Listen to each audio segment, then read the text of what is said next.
Hello, people, and welcome aboard to watch yet another WTCOC match, and this time between Hungary and the UK. And this is a very special match as we are coming near, very near the end of the World Team Carcassonne Online Championships, and this time we have the bronze medal match currently about to start in just a few minutes. Hungary and UK have been especially strong this year, as you can of course see just by the fact that they have made it all the way to the bronze medal match. And you can see the lineups just above me. We have from Hungary on table 1, we have Ferenc Kiss going up against Ouluk Cake, Ishan Malhotra. Then on table 2, we will have Cinderella with the name Sofia Pashak. I have probably butchered that name quite hard, but I shall do my English pronunciation as I have no worldly idea how the Hungarians say that. He'll be going up against Jack Fowler.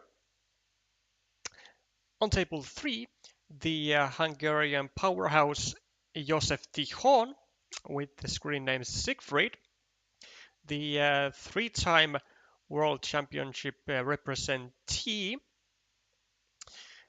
and I think with the best final placement of, I want to say 18th. No, actually, I'm not going to say 18th because I am not 100% sure, but I think it's about that range. He'll be going up against ever, so against Nick Basti from the UK. Table 4, we have Ruben Kocis-Bakti with the screen name Mosopal, and he'll face Chris Wallace from the UK. And on table 5, Xila Varga going up against Matt Healy-Rainer. Long names. Very long names. So this for Hungary, this is the first time ever in the history of the Hungarian WTCOC where they are fighting for the medal positions. So their earlier best final placement in the WTCOC has been 18th, and this time they have been just a beastly team to take on for anyone. And the results are right here in the bronze medal match. Now UK is not having quite their premier top 4 performance. They have, I believe, been one other time in the top 4 on the past years, but certainly a very noble performance by UK, of course, as well this year. If you want to see a specific match or a game or a duel, do let me know in the chat, and we will dive into that one to the best of our abilities. However, if no counter arguments, we will start with Xila Varga and Matt Healy-Rainer. Valix, who I believe has 3 out of 4 dual score in the tournament. So 4 duels played and 3 of them won. I might remember wrongly also. That would not be any news, but for the sake of my own self self-esteem, let's say that I'm right.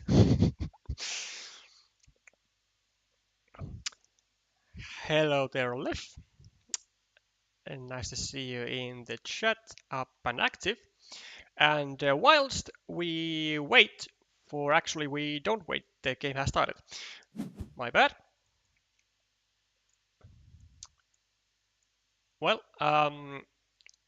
what I was about to say is that whilst we are in at the very beginning of the game still, I do want to take a moment of y'all's time and remind that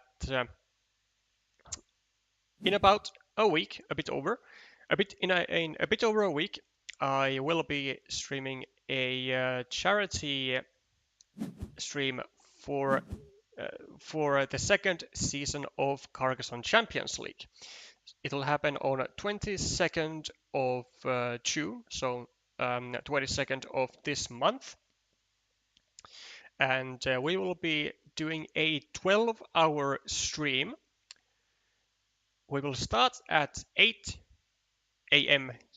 We'll start at 0800 UTC, and we will end the stream at about 20 at 20:00 UTC, and the main specs, shall I say, are that I will be donating 15 euros, and every loss I take, every time I get a loss during the stream, I will be adding 15 euros to the final donated amount. And well, there is really no like maximum limit to that. So we'll see how much money I'll end up losing. 12 hours is a lot of time, and a lot of mistakes are surely going to happen. But you may sign up for those games as soon as I start streaming. Then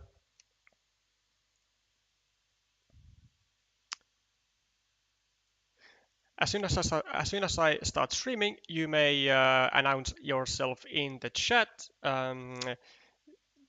say your BGA name, and tell me to add you to the queue. And the queue will start going. Well, it will be essentially effective immediately after starting the stream.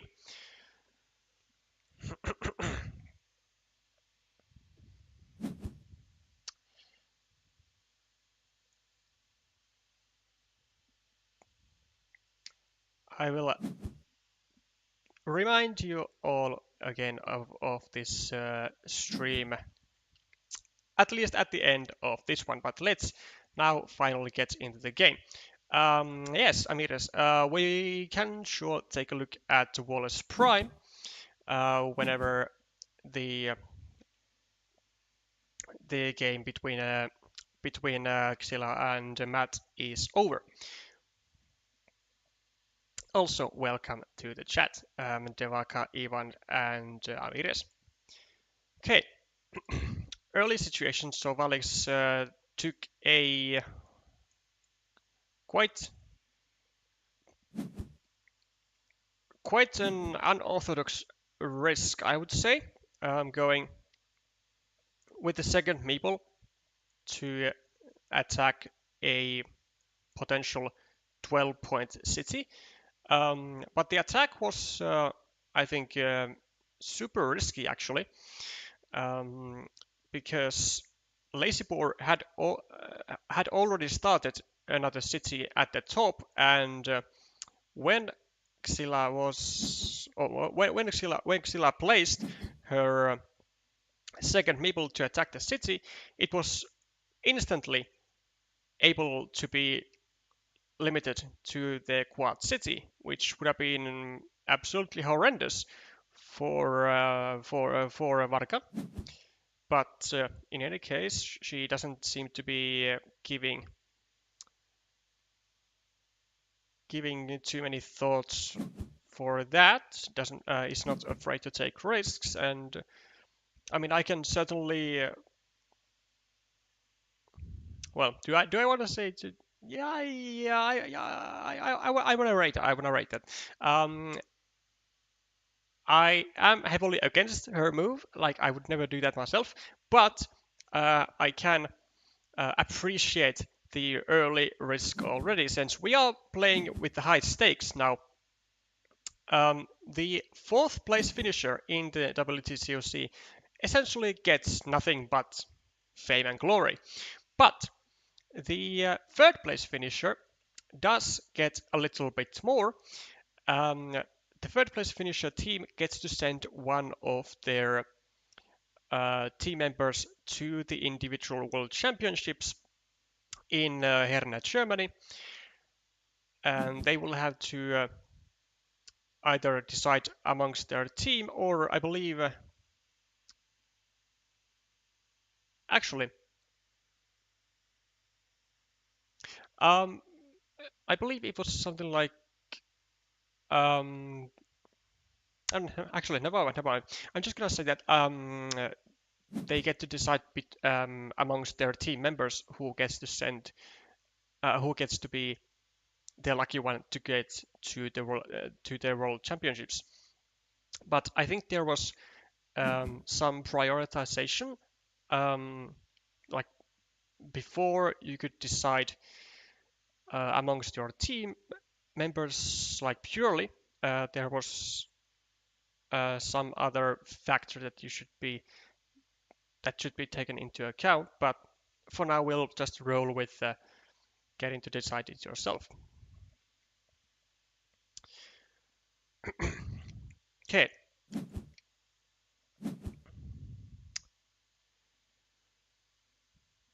We have an early field from Maxilla.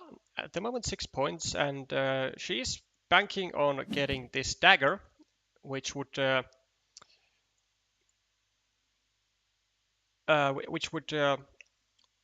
expand the field to 9 points and get a meeple back. Also has a decent road, but now gets her other meeples more or less stuck as well, limited to daggers.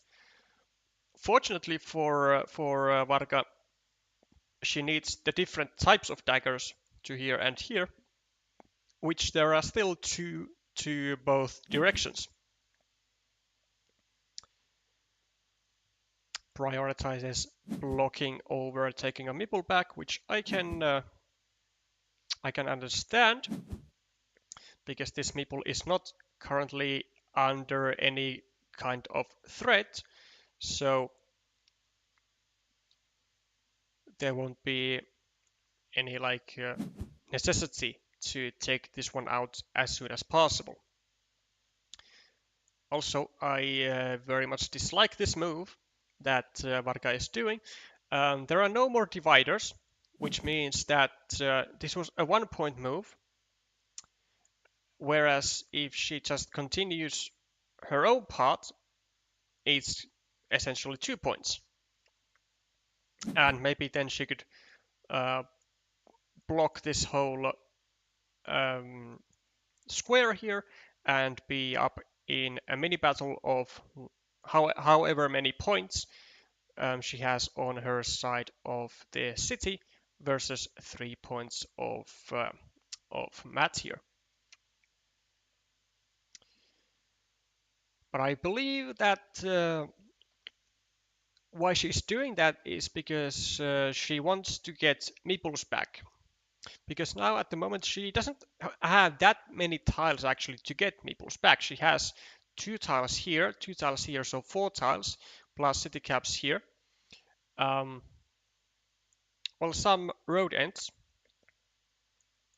but so she decided that Varga wants to have wants to be able to to finish this shared city just to get a meeple back, because 4-2 would be definitely better than being in a 3-1 meeple disadvantage. Not to worry though, as Varga gets her dagger, but during that, Lazyboar has actually made a double purpose platform using the fact that at the time Varga only had one meeple in hand, so creates a platform to attack the shared feature, which is rather lucrative given the plentiful amount of shields that it has. But also, like you can see here, Matt also created a platform to start blocking the 5-point road of Xilla. And so far it seems to be working quite nicely. Now, does Valix go for a attack? I don't think she will, because there's only one triple city and the quad city remaining, so attacking wouldn't really be that great because you only have 2 tiles that fit there. And so she decides to really like eliminate the threat of Lazyboar attacking the city, I believe, and just taking a meeple back to both players' hands.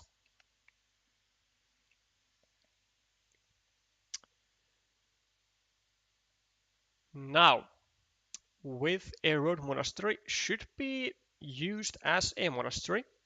I believe here would be a quite a decent spot, because you want to use this as a monastery. You don't really want to use it as a saving tile for your road, because your road only has one tile that goes there anymore. There's only one starting tile remaining, and the odds of finishing the road would be quite low.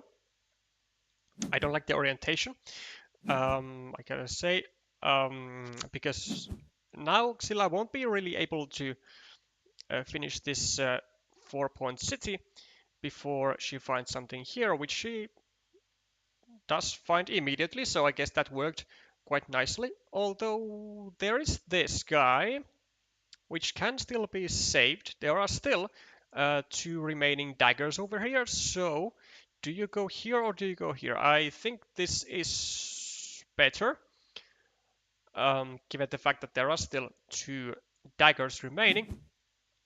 Yep, and it's still a 75% chance to get this meeple back. And I believe there are still regular curves also to fit over here.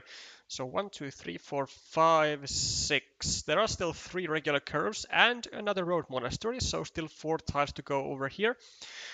If Varga doesn't care to wait, I don't think it's going to be actually that bad to just finish this city and take a meeple back, and then just like really give Lazyboar an opportunity to block this square if he wants to. If he can't, then, of course, great for us. We get to save our meeple.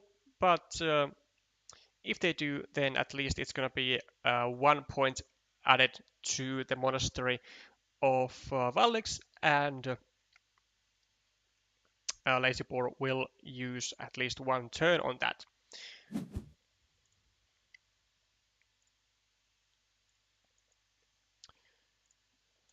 Okay, let's have a look at the point count here. So Matt is +2, and with the ruin +5, +9, +13, 12, 3, 2. Okay, Varga is +9 at the moment with 1 less out, actually two meeples less, which is actually a decent, I guess, because this map doesn't really have that great of a scoring opportunities. Now I think absolutely the thing that Valix has to do is to find this move.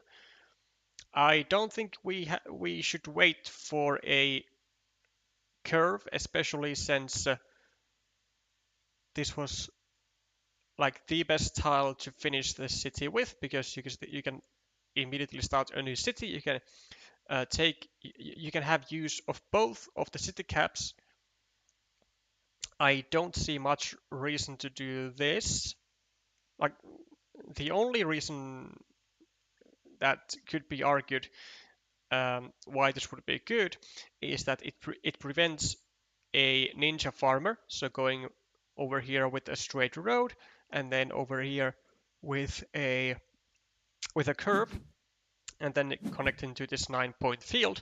But uh, it's really not that um, dangerous, because this connection could be blocked at any point.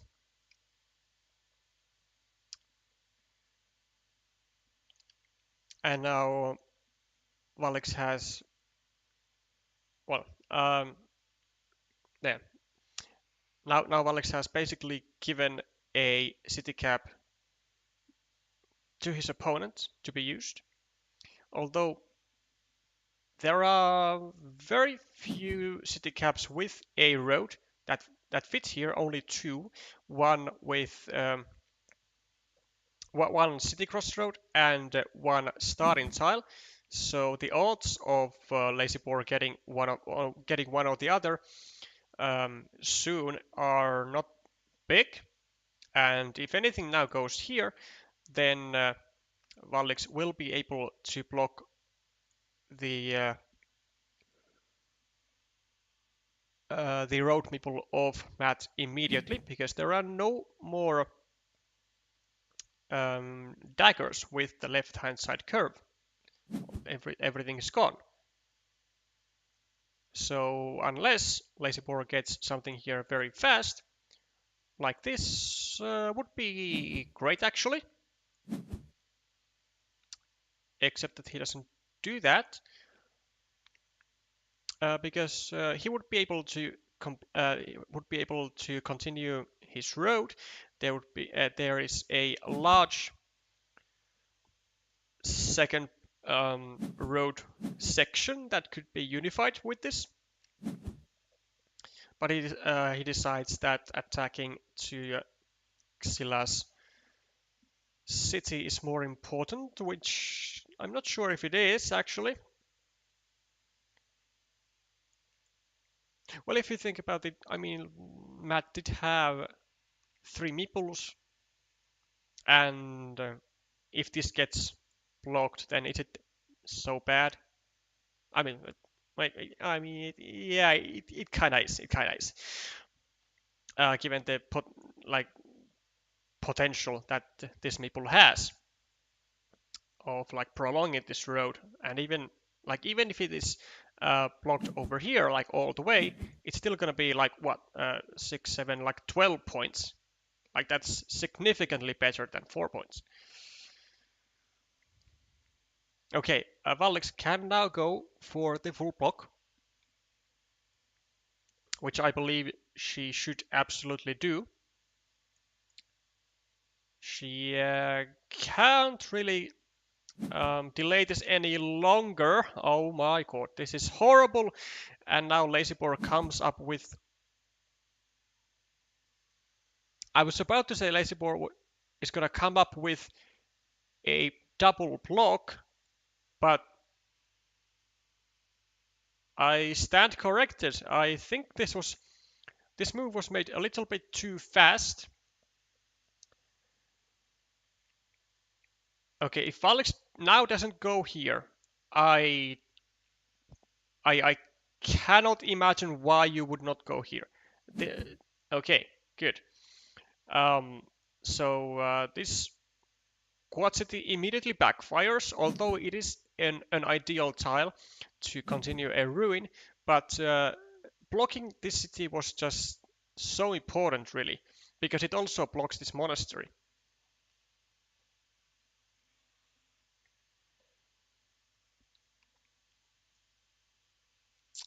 +8 for Xilla. These monasteries are equal, plus 13, 9, 5, 6, 1, 11, 20, like plus 14 for Valix now. And well, the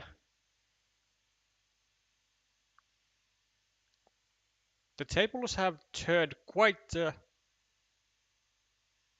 horribly for uh, for Lazy Boar here, as a moment ago he was -9 with 2 more meeples, and now he's -14. Sorry, yeah, -14 with meeple disadvantage. So I will be interested to see how he is going to come back from this. And it's not at all certain that he does come back at all, because the situation is quite terrible actually, given that he doesn't really have anywhere else but this to get a meeple out from like quickly. Like, well, he can get a meeple out from now, but do you take 3 points at a meeple out, or do you take 6 points? 5 for the road and 1 to the monastery. I think given that Lazy Boar is so much behind in points, he might have to start taking risks and yeah, take these 6 points.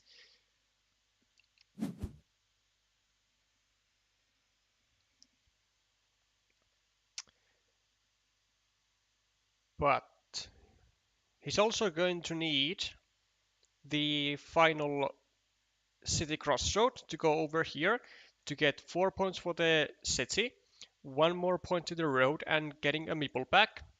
That's gonna help a lot.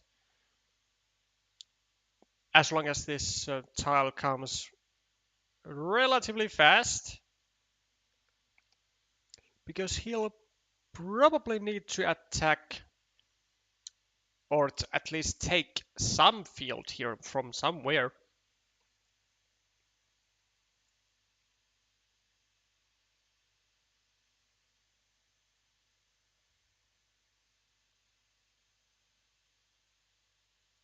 Okay, and in the meanwhile, we get a confirmation that Cinderella has been able to rise into a 1-0 lead against Jack Fowler.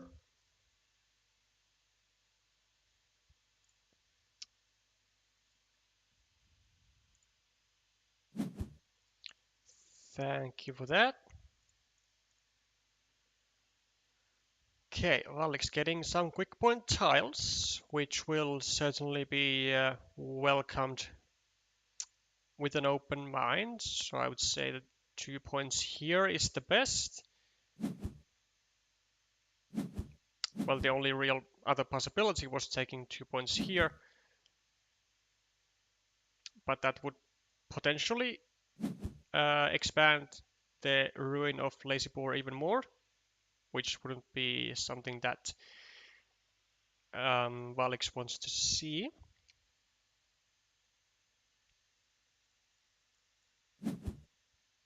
Okay, we do get a meeple back and we get to complete the city. There is no monastery remaining, so this monastery spot for Lazy Boar is not all that great. Oh, well, not all that great, I mean not great at all. Okay, as Valix, do you...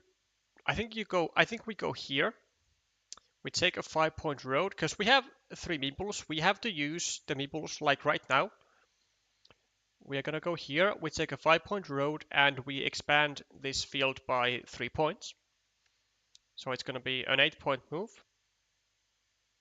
Alternatively, I guess we could also like just go here for 6-point road? No, but that's not any better.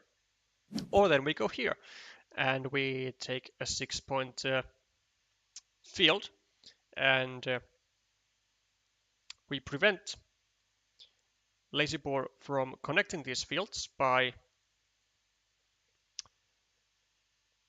rotating the curve exactly the way that Alex did here. Let's see, are there tiles that will be able to connect these fields? Because that would be major points for lazy boar. It would be a 9-point move. So 1, 2, 3, 4, no starting tiles. 1, 2, 3. There is one field crossroad. 1, 2, 3, 4, 5, 6, 7, 8.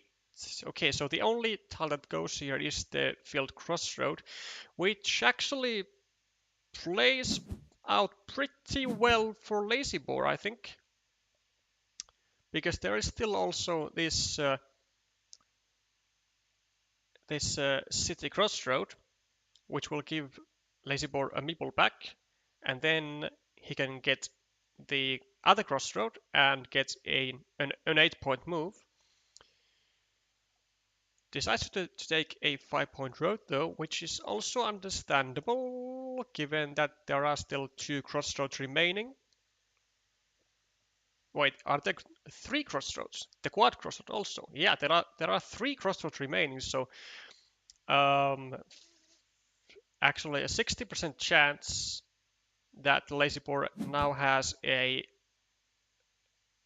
crossroad in hand, which he doesn't, which is unfortunate. Valek's gonna be able to take. No. No, he won't be taking because we still have 2 meeples. I have no earthly idea why Alex didn't meeple anything with this turn. I mean, could be meepling like just this 3-point field here and turn the city like going downwards, because the amount of quick point tiles in the deck is really big. Like 3 crossroads and then something. Like that is a huge possibility that you are going to get a quick point tile, and this is basically now just points wasted. Not to worry though, as I think Valix is ahead quite enough to be able to handle this final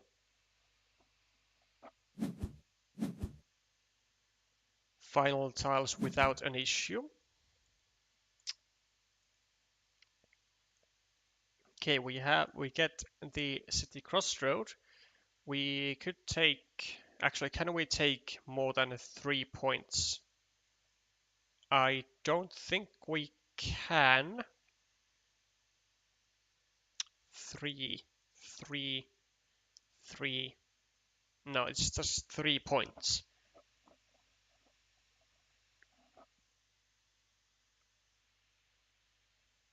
And I don't believe it matters where we take the points from.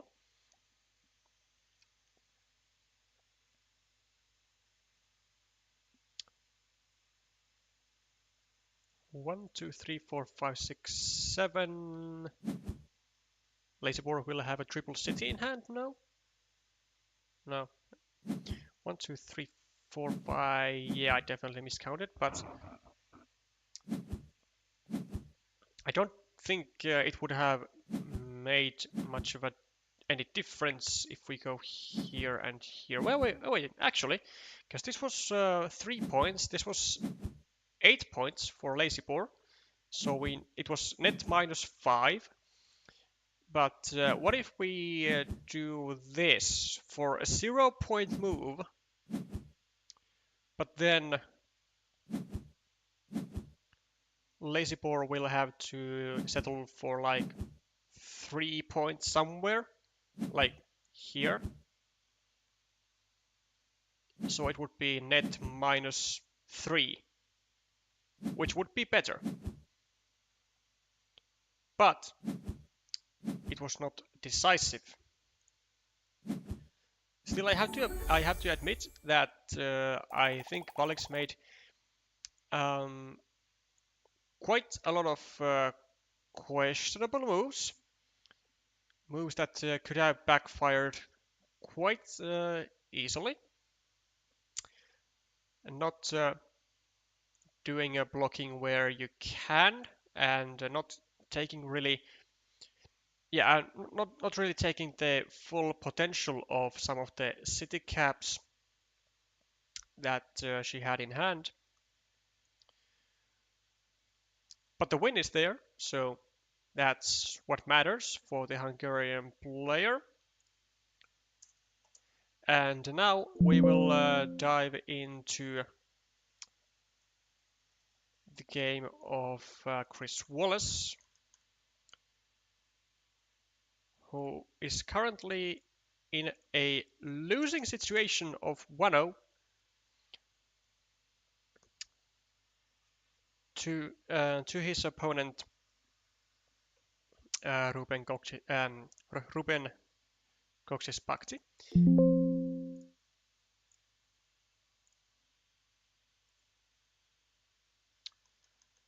Let's see if he can dig his way out of this.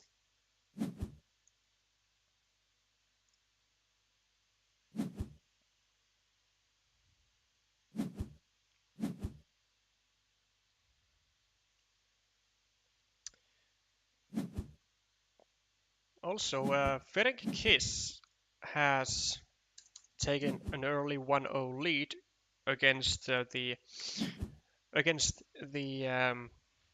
UK opponent, Ishan Malhotra. So currently it is looking splendid for Team Hungary, as there is not a single game win for UK yet, and Sofia Paszczak also proving why she was chosen for this bronze medal match to be playing, as she she makes a quick work out of her opponent, where Jack Face unfortunately takes one for the team.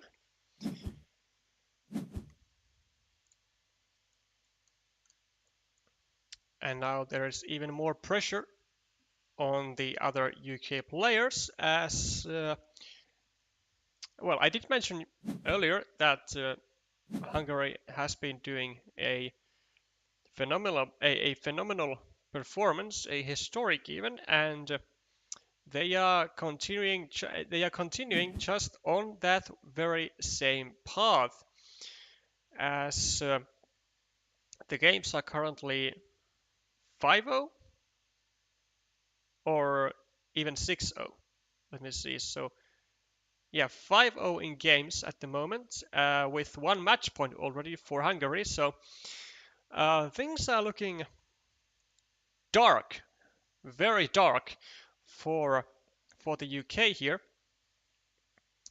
and they certainly need to find a boost to their gameplay if they want to come out of this as winners. Actually, we will do. Actually, no, we will not do.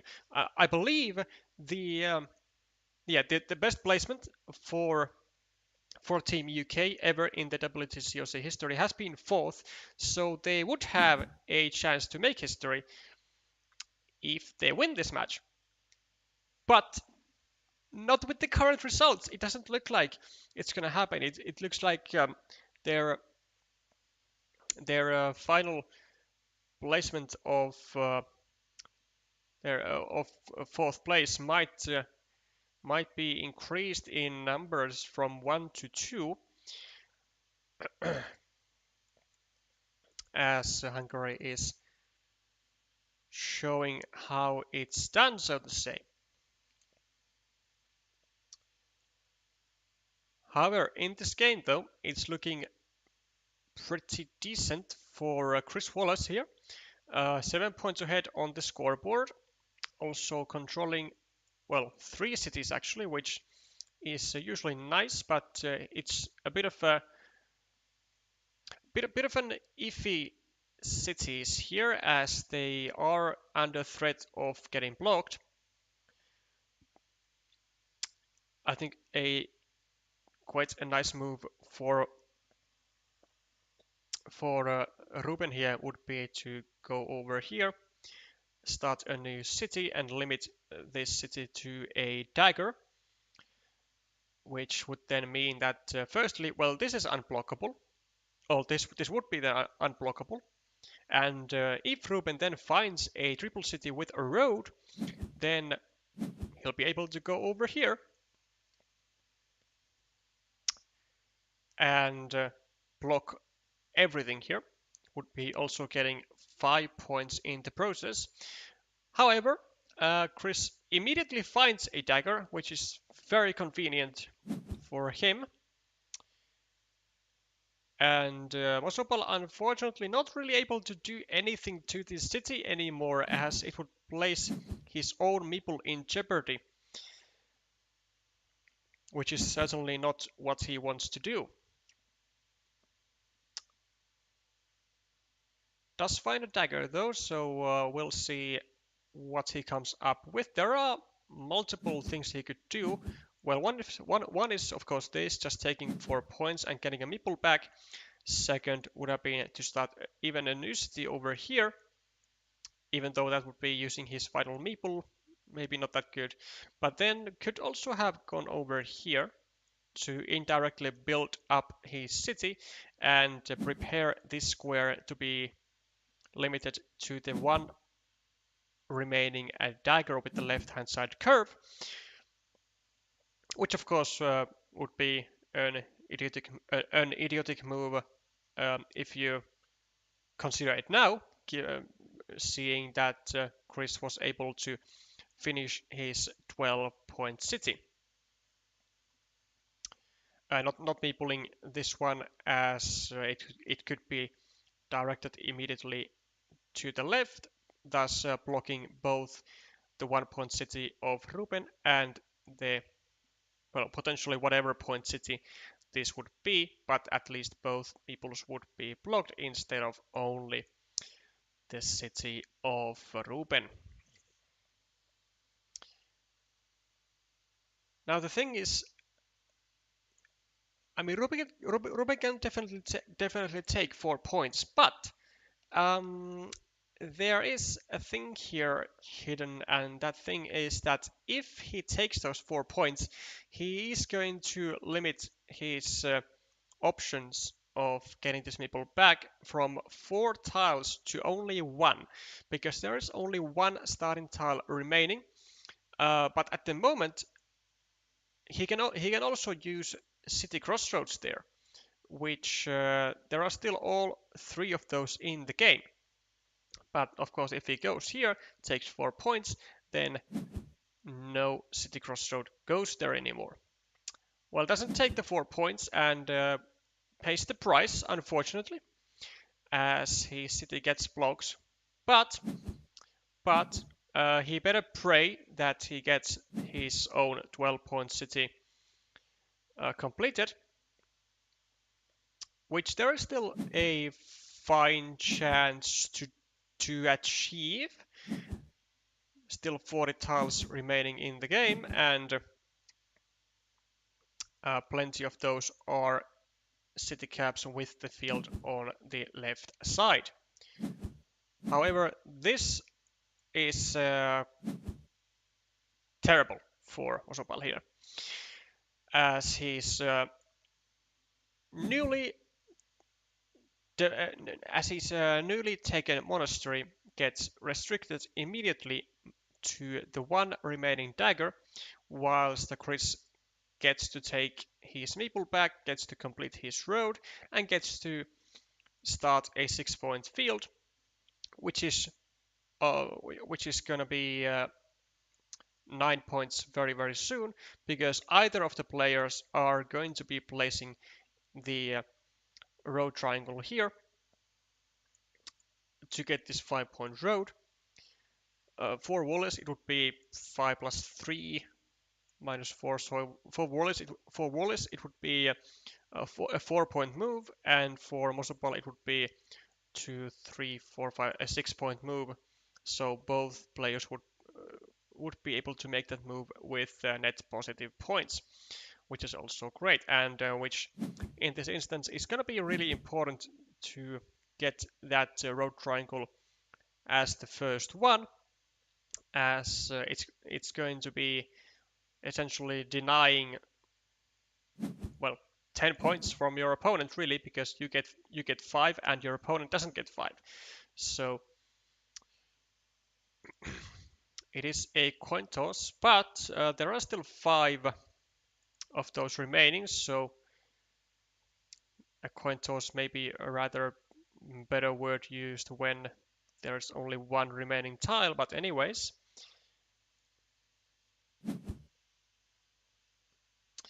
Welcome aboard Utse, Ramses, and Concord.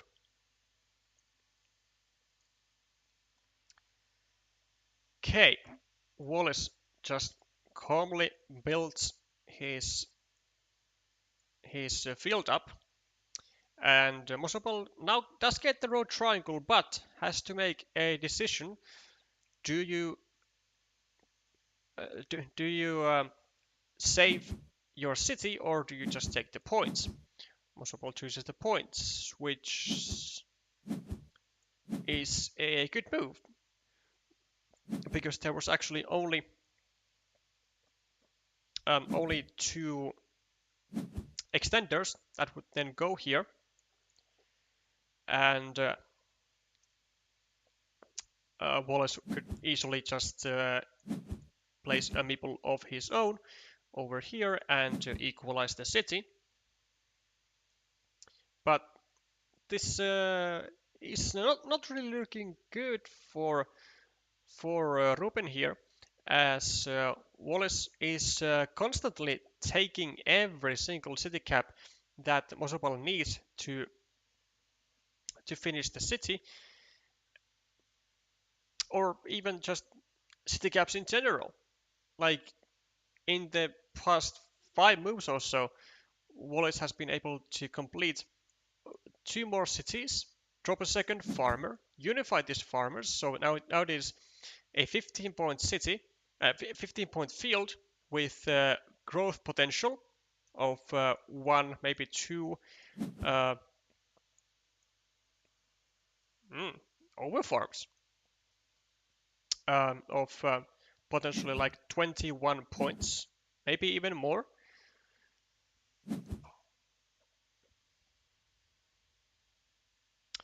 I'm not sure though whether this third whether this third farmer is going to play to advantage of Chris here, as Ruben only had 2 meeples in hand, and this field was rather safe, to be honest, from attacks. I would have been surprised if Ruben had went for even the first farmer here, like with any tile really, when he has 2 meeples in hand, and all of his other meeples that he could get back are in monasteries, which are not in the best of spots at the moment. Not many tiles that he can use to get meeples back. And well, that is going to play perfectly fine for Chris. But these monasteries will be compensating. First of all, the point advantage that Wallace has on the scoreboard, but they won't be enough to compensate for the field, though, I think, because Wallace has 15 more points on the scoreboard. 1, 2, 3, 4, 5. So plus 30 at the moment overall. 22, 16, 8, 7, 4. Actually, plus 1 for Mosopal. Well, not anymore. Now minus 3 for Mosopal. And he's in a minus 2 meeple disadvantage. So this is quite horrendous. And we should be seeing another blocked meeple here, as Chris is going to execute his plan, and just in time as Ruben gets the dagger that he needed to get this meeple out, but alas, it is too late now.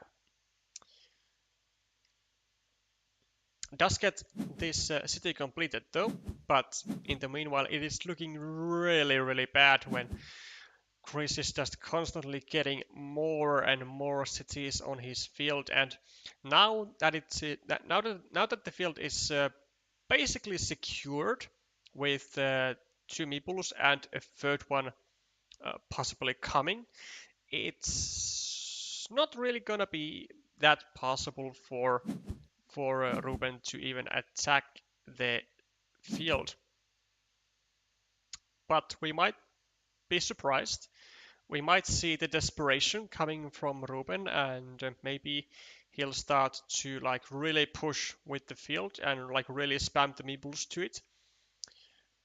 Because at the end, actually tying this field might be the only way that Ruben can win this game. They are now tied in meeples.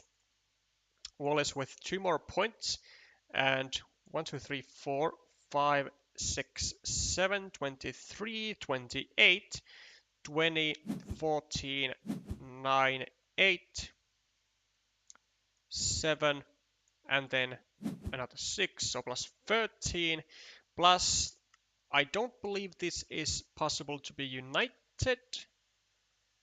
or is it? 1, 2, well actually there is still 1 dagger, so this is still possible to be taken away, but before this move Chris was plus 7, so somehow Ruben will have to gather at least 10 points now.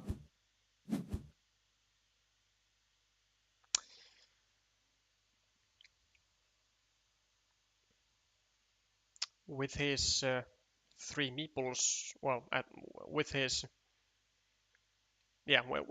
with his meeples somehow. Well, this is a start, a 6-point field. This road is not possible to be taken immediately. There are no field crossroads and there are no road monasteries. It's 10, 16, I believe Mosopal is still like minus 10 or so, which is still quite a horrible situation. Wallace, I imagine, will be just dropping a city cap to his field, although there might not be too many city caps remaining, so he's gonna have to check the exact amount of the city caps to see if that move would be worth it. 3, 4, 5, 6, 7, 8, 9, 10, 11, 12, 13, 14, 15, 16, 17, 18, 19, 20, 21. Only 2 city caps actually, so that's not a lot. But decides to drop a farmer anyways.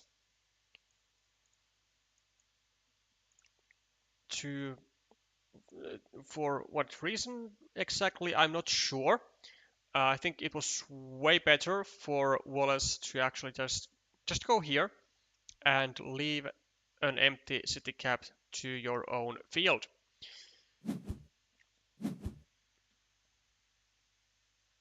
Which,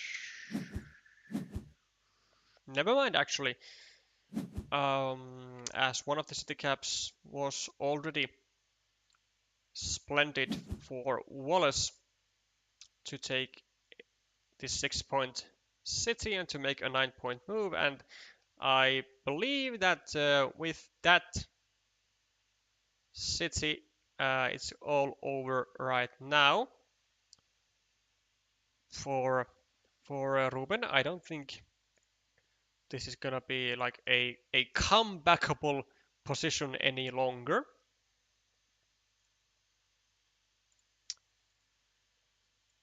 Plus 11 for Chris, plus 14, plus 19, plus 22, 28, 1, 2, 3, 4, 5, 6, 7, 49, 48, 40, 35, 16, like minus 19 for Ruben.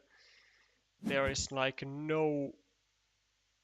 absolutely no way that he's gonna come back from this, and it's gonna be 1-1. It's gonna come down to a decider, which is of course great for Chris here, as he was forced to tie the duel up, unless he were to be on the mood to just give a 2-0 win for his Hungarian opponent for free, which I doubt that he was looking to do.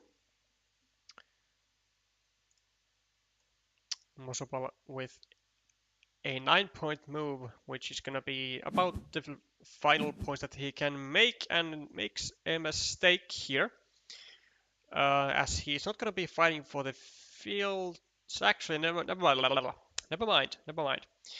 My bad. I thought it was going to be a -3 for Chris, but turns out I am completely wrong. None of the cities were scored twice with this meeple and these meeples.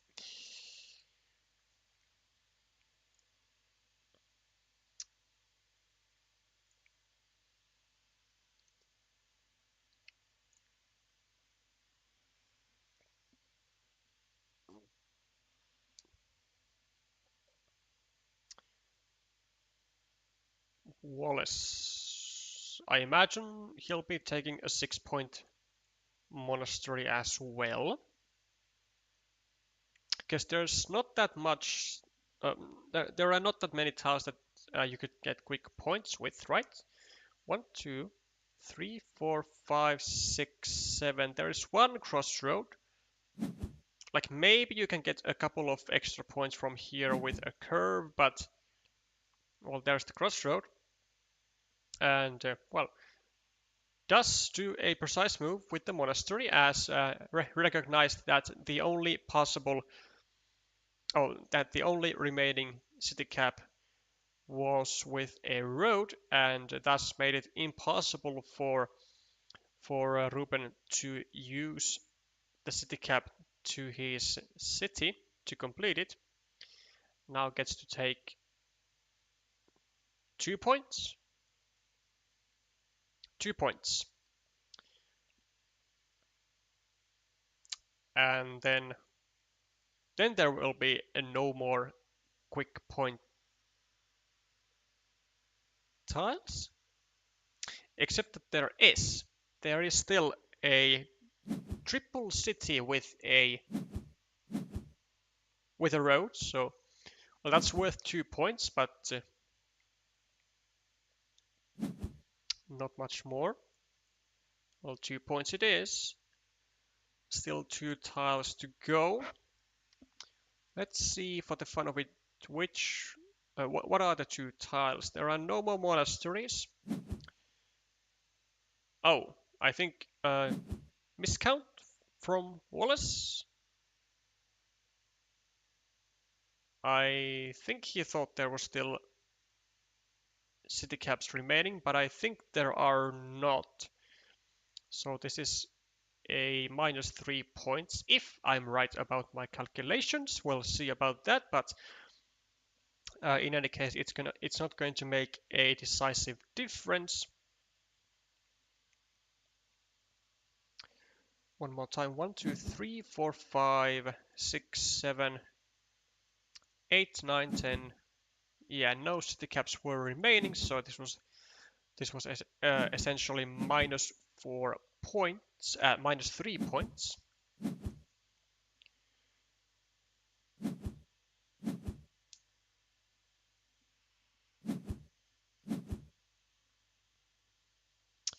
And Chris evens up the score.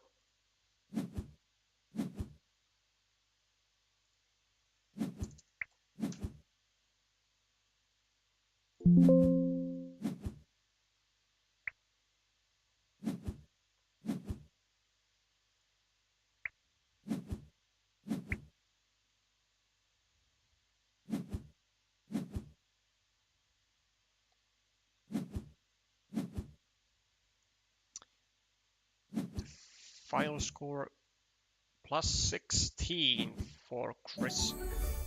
A comfortable win.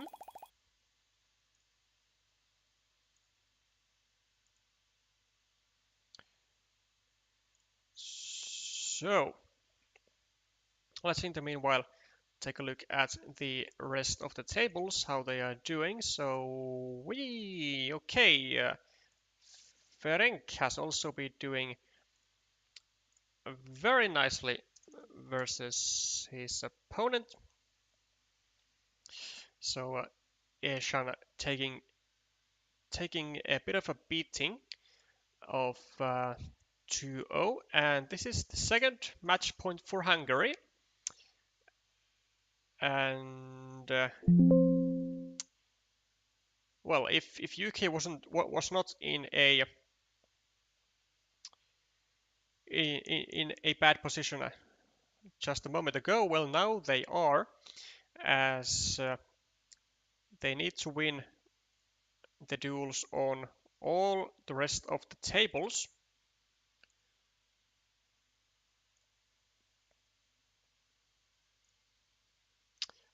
But it does look like, well, it strongly looks like Hungary is gonna make history here.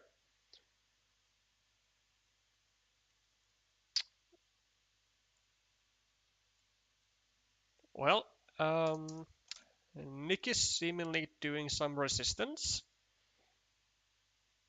by winning the first game against Josef Tichon. And then let's see about the second game of Valix and Lazy Boar.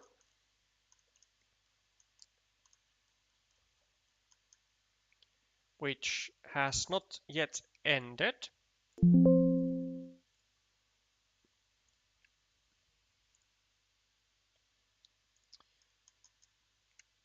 I believe they are gonna be... Well, it has ended now.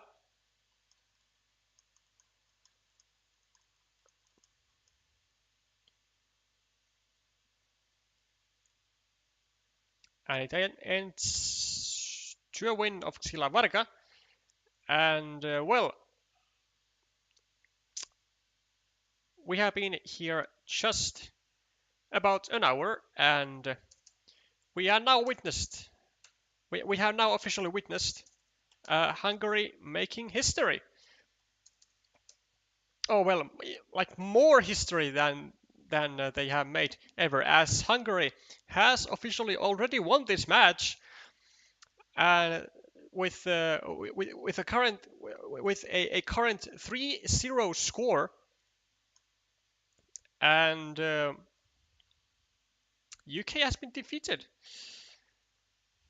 UK has been defeated in what seems to be the most swift match, even though it hasn't still even finished.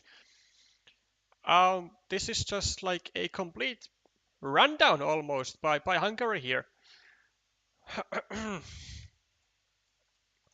And well, certainly the certainly every single Hungarian can be proud of their performance, as it now has well, we can now confirm that it has paid off. Hungary will get their second representee in to Germany, and unfortunately even though there was a possibility for UK to have even 3 participants in the World Championships this year, being Matt Tucker, the current world champion, then um, Ted, the naughty pair, who is who I believe is the national champion of UK. Well, not. I mean, technically he is the national champion, um, because um, the unfortunately I don't remember. Oh, no. So Chris Wallace, no, Chris Tucker, sorry, won the UK national championships this year, but he is unfortunately unable to attend Herne. So with that in mind, his place will be taken by Ted the Naughty Bear. And so Ted will be the second representative of the UK in the individual world championships, and in a scenario where UK were to have won this match today, they could have yet decided to they could have yet decided on a third representative, but alas, it is not going to happen. Sorry for the UK fans, but 2 will be the magical number this year, which is often plenty, often more than 85% of the countries will get.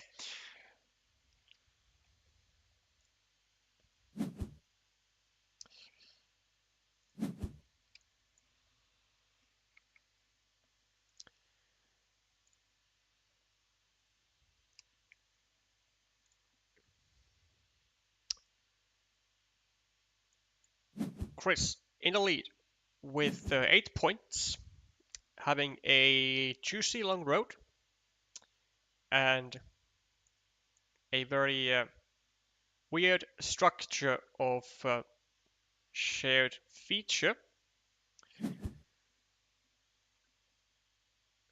Mosopal with a monastery equalized by the monastery of Chris that he's going to be placing here, and a 1-point city. So overall a decent position. Chooses a 5-point spot instead of a 6-point instead of a 6-point instead of a 6-point spot. The reason is that if Chris goes over here with the monastery, then it creates a platform for Ruben to place a straight road and to limit this square to a crossroad, thus blocking this meeple from the potentially shared long road, which looks to be not so shared anymore, as Chris goes quite wild, I want to say, by adding a second meeple to an only 7-point road, and also ignores 2 points and ignores a monastery, a stacked monastery, for the sake of being the first on the field, which I don't really, I don't like this. I don't like it. There were still 2 daggers, so it was not like this square was in an immediate threat of being blocked. And like you can see here, you can always be just the second one on the field and still do like just all right for yourself. It's 6 points over here and 6 points over here, so nothing is like lost with being the second one on the field.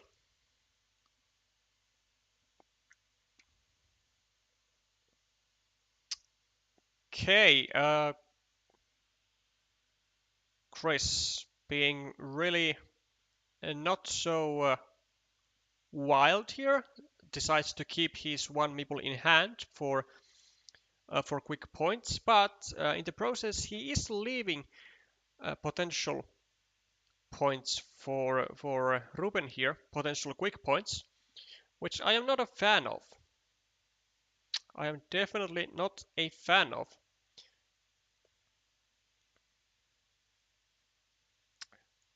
Okay, I can give the benefit of doubt that Chris puts himself into a situation where he can get a second tube divider, place it here, and then maybe even drop a farmer and then connect to the, well, quote unquote main field, a 6-point field, through a curve, but also have a field of your own already. But still, this leaves an empty city gap for your opponent, which is who is going to be more likely to take it because he's going to be the next one in line.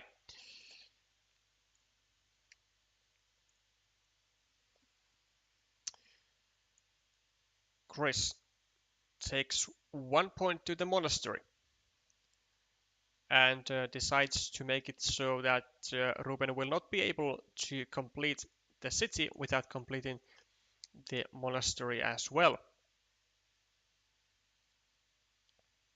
However, what's likely going to happen now with the city is that Ruben is going to, at some moment or at some point, go here with a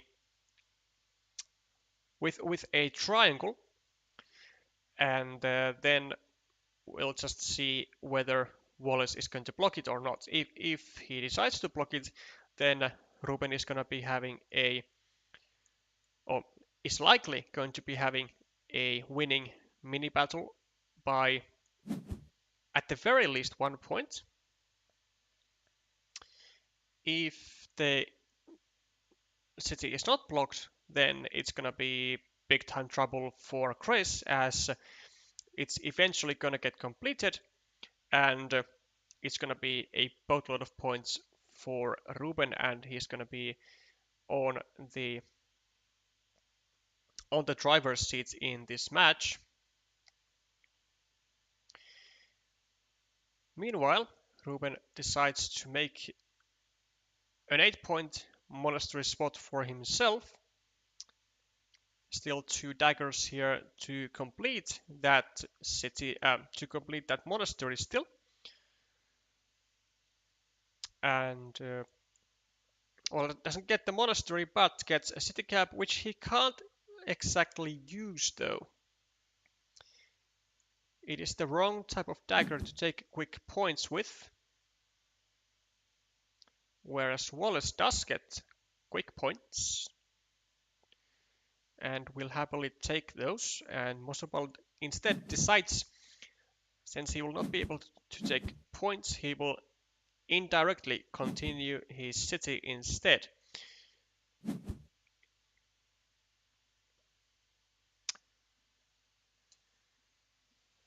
And also decides to make a ruin at the top, and is trying to block this square, trying to get a city plus road tile to go here, and to have a winning mini battle of 3 points to who knows how many.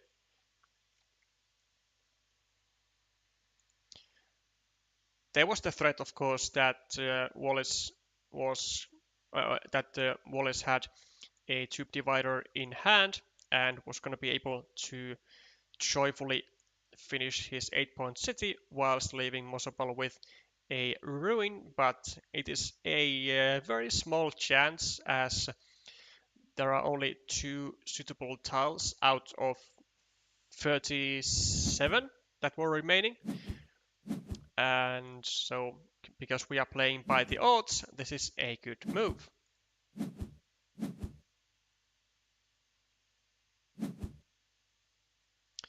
Now only 1 suitable tile for Wallace, and I reckon he's gonna go here. He's gonna try and protect this square, or at least protect the connection, as he can't make it now.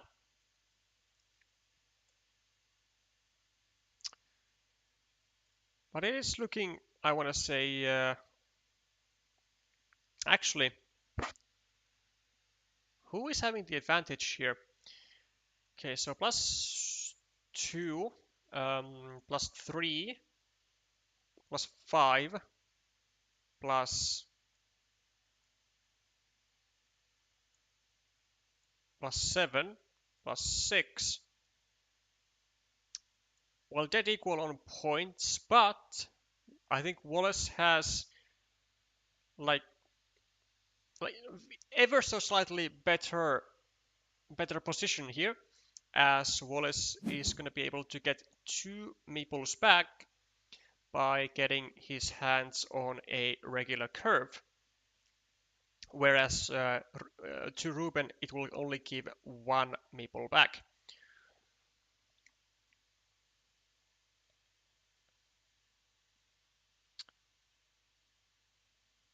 Well, instead of doing an indirect defense, Chris decides to go another route and decides to make a blocking platform to block the city of Ruben, and also at the same process decides to block off the only remaining free road. So now Ruben will not have a great use for this field crossroad, which I'm not actually sure what he's going to do with it.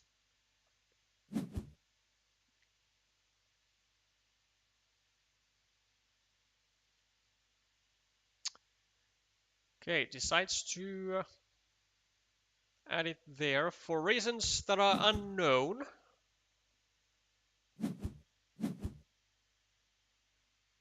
Wallace gets to keep his 2 additional points and starts a city. And I imagine that now he's going to take 2 points over here, even though that will leave that will leave an empty city cap lying, which is not very good. But like, he only has 1 meeple and 2 points are 2 points.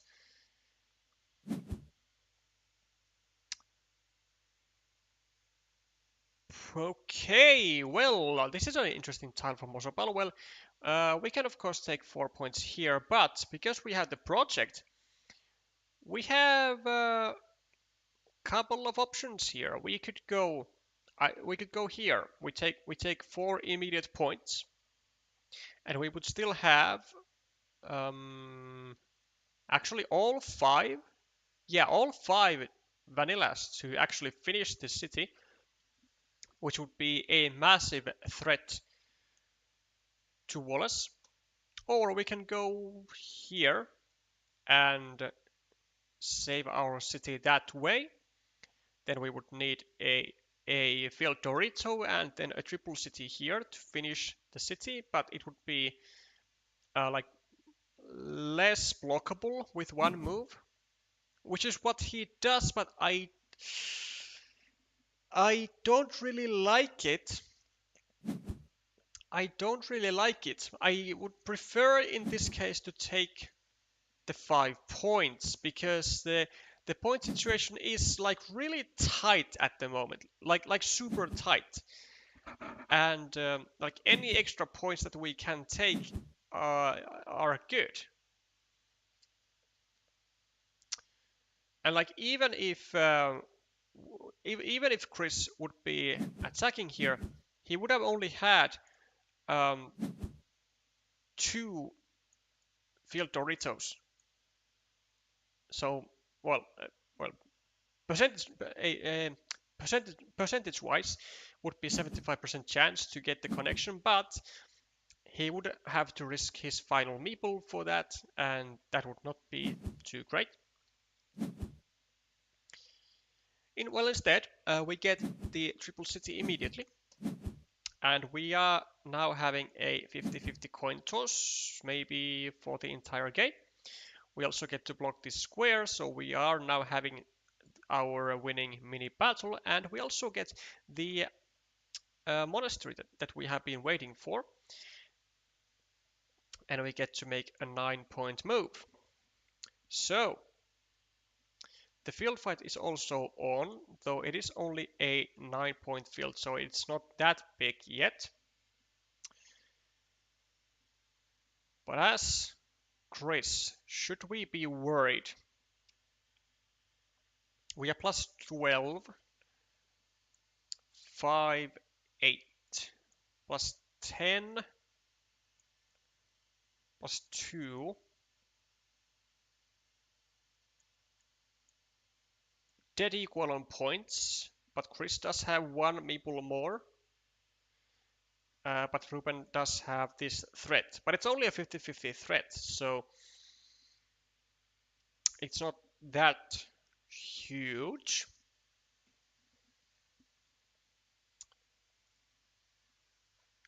Well, looks like it's gonna be the decisive factor, because upon being completed, it's gonna be what one, uh, 1, 2, 3, 4, 5, 6, 7, 8, 9, 10, 11, 11 points for Ruben, which actually might be like completely doable for Wallace. Maybe, for example, if he gets to control this field, then that can compensate for the city, like this. This is an option. So we just simply attack the field. Ruben takes the 4 points, and we don't really have a good spot for a vanilla city cap. Well, we do the best that we can, and we start a new city. Ruben doesn't even bother attacking or getting his second meeple to the field, as this meeple of Chris would be easily negating the advantage on the field. Instead takes his meeple back from the monastery and starts a ruin, so a 6-point move.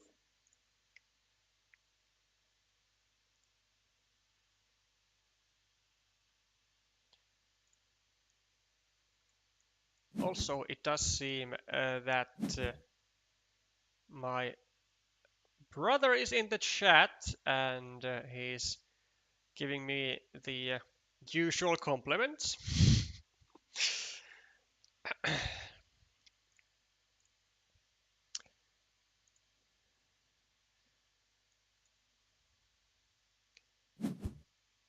Okay, do we see a full block? 1, 2, 3, 4, 5, 6, 7. There is still one crossroad. So is this really worth? I'm not sure. I'm actually more impressed that Mosopal didn't go with a meeple here. Because, like, surely you actually have to go with a meeple here. Because Chris is leading the field by only one meeple, and had no meeples in hand to drop over here as an insurance. But I'm quite flabbergasted actually that no farmer was dropped, because it is a 12-point field. Sorry, a 15-point field now.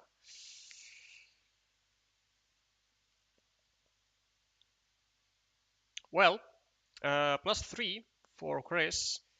plus 11 plus 16, 19, and then 34, 30, 2, 3, 4, 5, 6, 24, 19,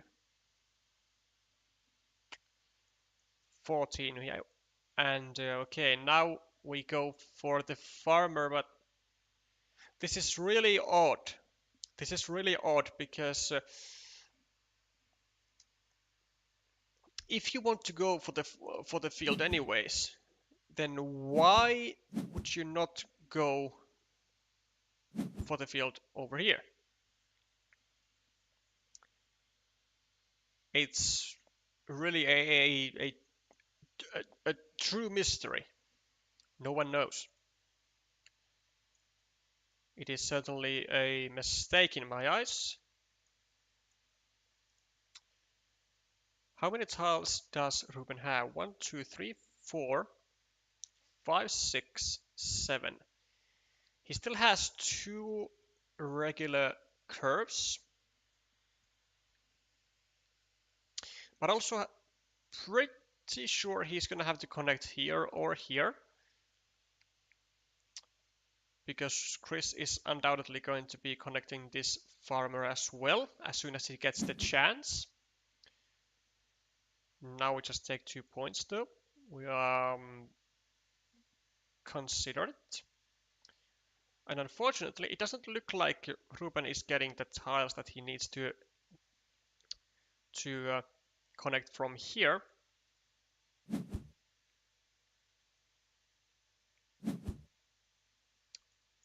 Does get the curve though, and I believe Wallis will be going with a 4th meeple over here,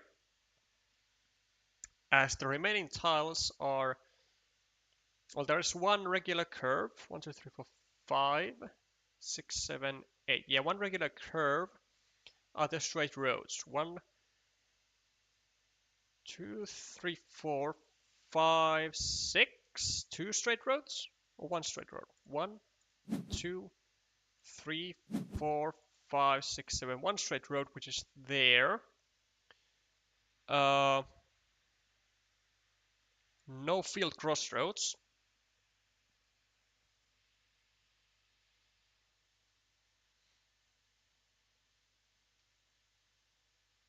It's gonna be really tight. Are there tiles to go over here?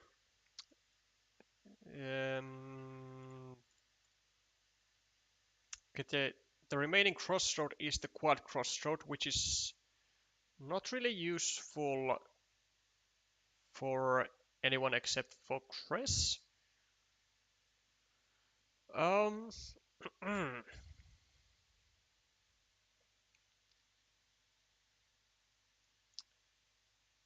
Plus 7, 12, 15, 18. Okay, we take this, and then Wallace is going to connect.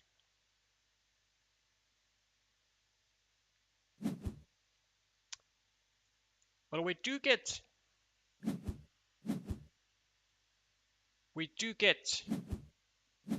the Dorito, but is that Dorito going to be enough? Because we are going to be losing the field likely.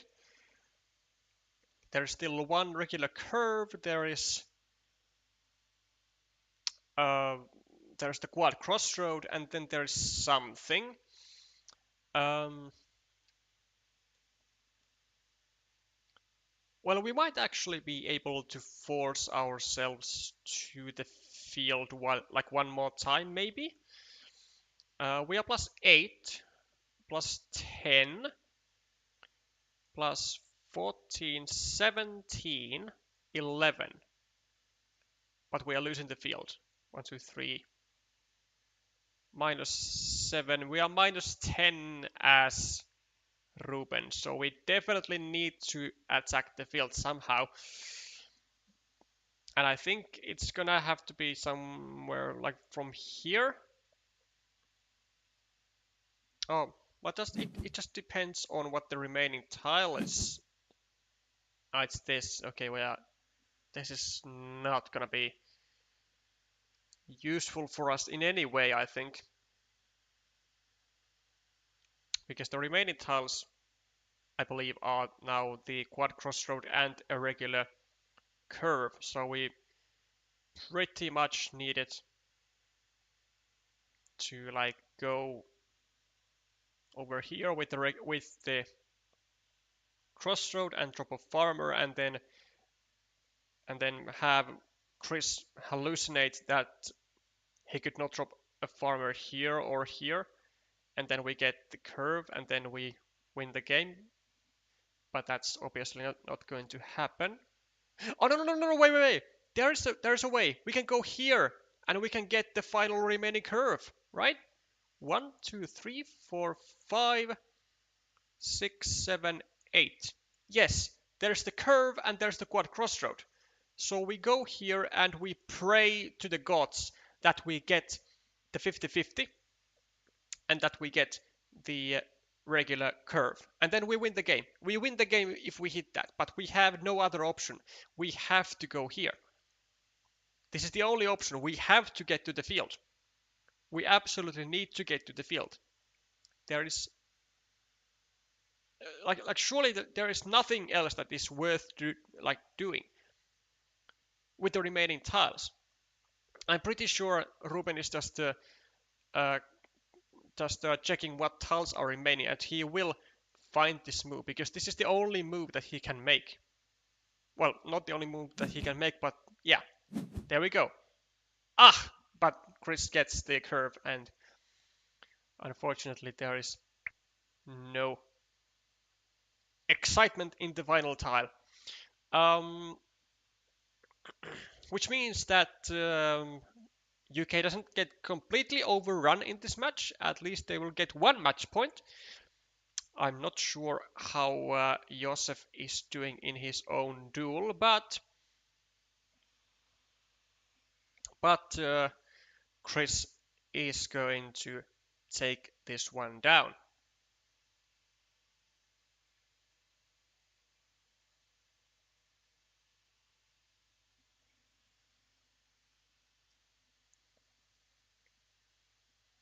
And of course, well, Chris will be also double and triple and quad checking the remaining tile. But once he trusts his gut that it is indeed the quad crossroad, then he will be finishing up with, well, with really any move here. I mean, if you want to be like super um, confident, you could even just go here, like just in case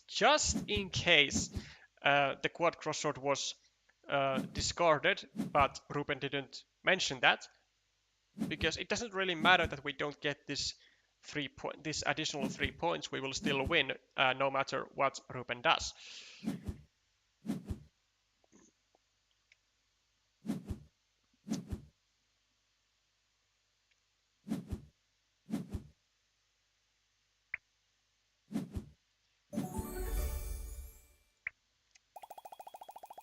11 points this time is the difference for Chris Wallace. And that is the first match point for UK. Unfortunately, coming a tad bit too late, but a point nonetheless.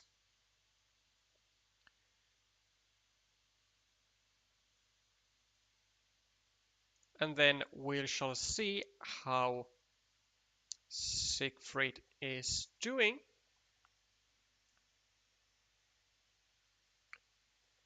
Last time we checked, he was in a 1-0 deficit, and looks like it has not gone any better for him with the second game, as Nick Basti makes a toast out of the Hungarian master and finishes up with a 0-2 score. And well, as beautiful as it looks on the board for for Nick Basti with his 2-0 duel win. It's unfortunately not enough, as despite the valiant final straw effort, let's say, or yeah, the final comeback, it comes, like I said, a tad bit too late, as Hungary wins by 3-2. And with that, unfortunately, I don't have any victory musics or other fun stuff. But I can, however, at least congratulate the Team Hungary for making history by getting uh, their first medal placement in the WTCOC, as they have now, after this match today on 14th of June, finished on third place in the WTCOC 2024, and they will get a reward for their troubles, efforts, and performances in the form of getting to send one extra representee to the World Championships of 2020, to the individual World Championships 2024. Who that will be, we do not know. I am actually also not aware whether the Hungarian national championships have been held or not at the moment. Might not be so, but I'll certainly be interested to see who the who the person will be who gets to go as a more or less as a more or less a wild card as a result of this wonderful result for Hungary.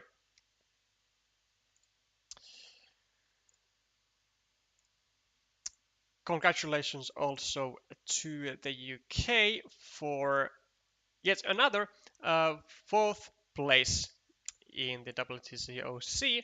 Now you got two of those, which I'm not sure if that is a comforting thought or if that is a disappointment, because you know top four is like ridiculously hard to get to, and it's just that one single a match that has to go um, according to your plans to get to those medal games and to get to, and like even to get a medal, getting to semi-finals and then losing your two decisive matches is really not what anyone wants to see when they get to the semi-finals. But such is competition. It is fierce and it is ruthless.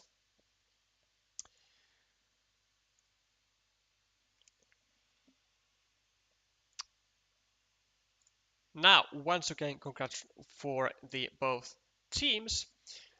How we are moving forward from this is that on Sunday, on 16th of June, there will be the grand final match of the WTCOC 2024. It will be between Japan and France,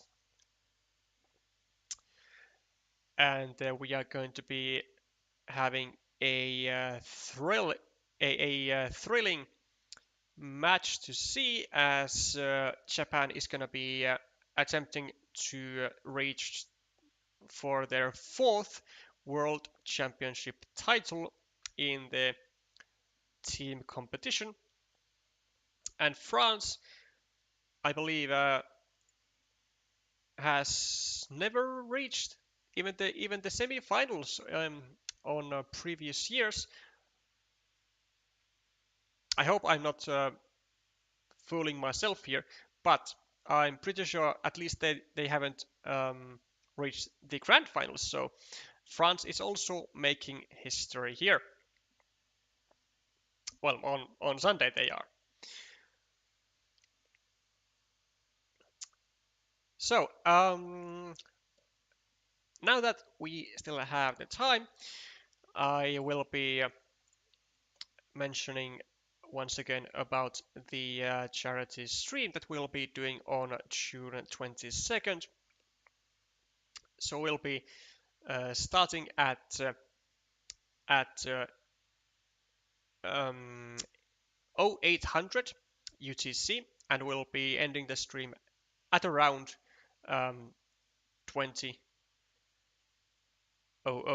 UTC, so a 12-hour long stream, and it's for the main purpose of being a charity to the second season of CCL, starting at, well, most likely right after the new year, if it is held well according to the according to the first season. So everything, so all of the final donation amount will go towards organizing the CCL. I have actually previously said that it will go towards the prize pool, but after having had a conversation with Sergei Sakharenko, so or basically the host of CCL, or the main organizer, I have decided that I will give him free hands to do whatever he wants for the CCL with the donated amount. What that will be, I have no idea, and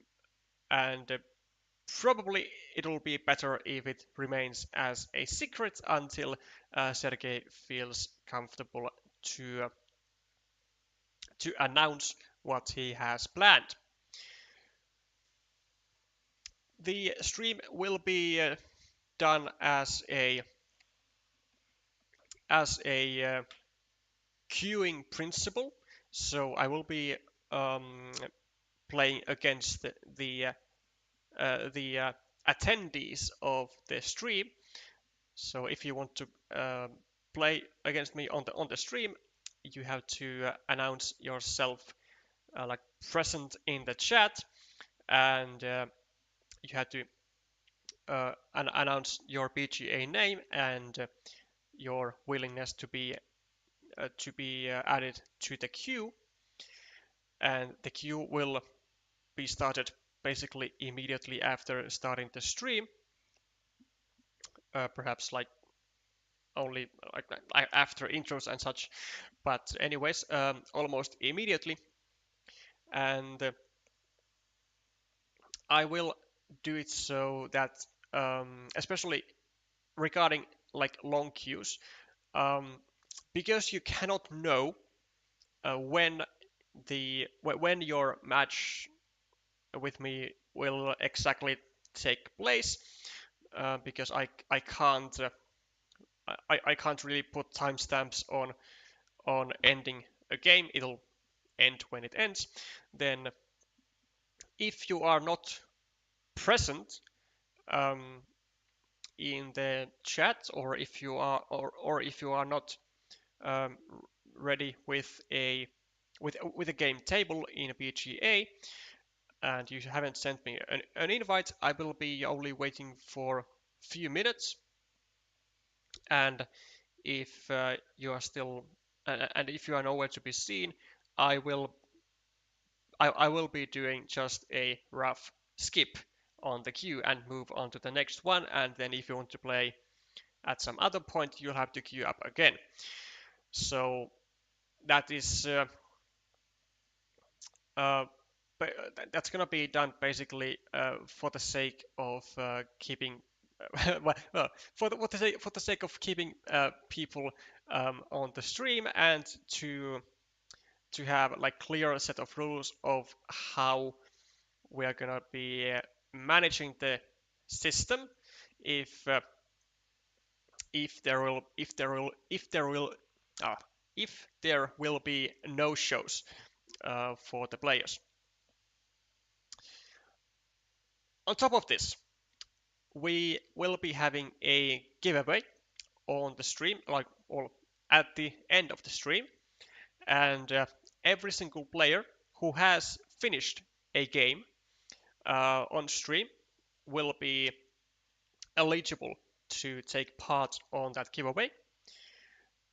And the price of that giveaway is going to be a Carcassonne set of abstract Sean, and it is going to be provided by Eduard Dupas with the BGA name of Linkarsone.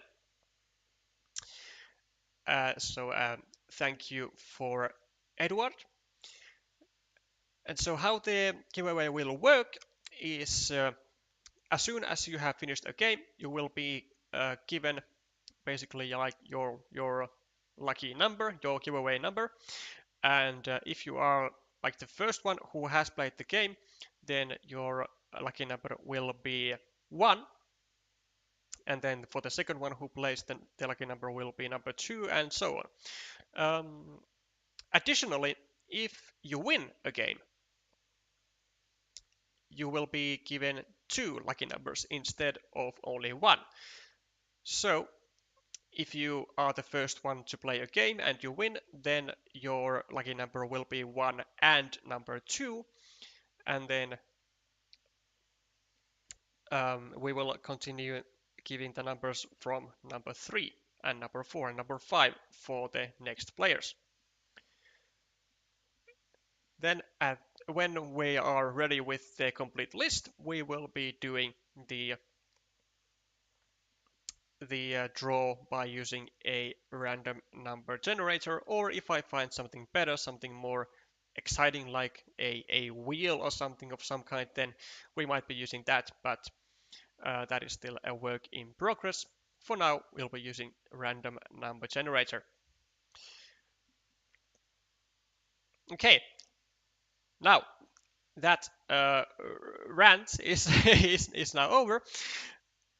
Once again, congratulations to Hungary and to UK for a wonderful performance of this year's WTCOC.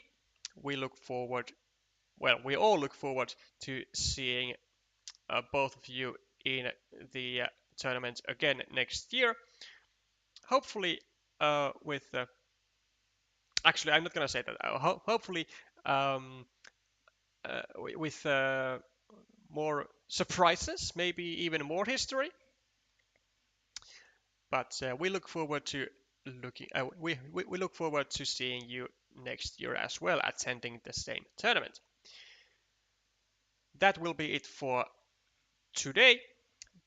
You may tune in on Sunday for the grand final match between Japan and France, happening at 12 UTC, if I remember correctly. I wish you all great rest of the evening. Bye for now.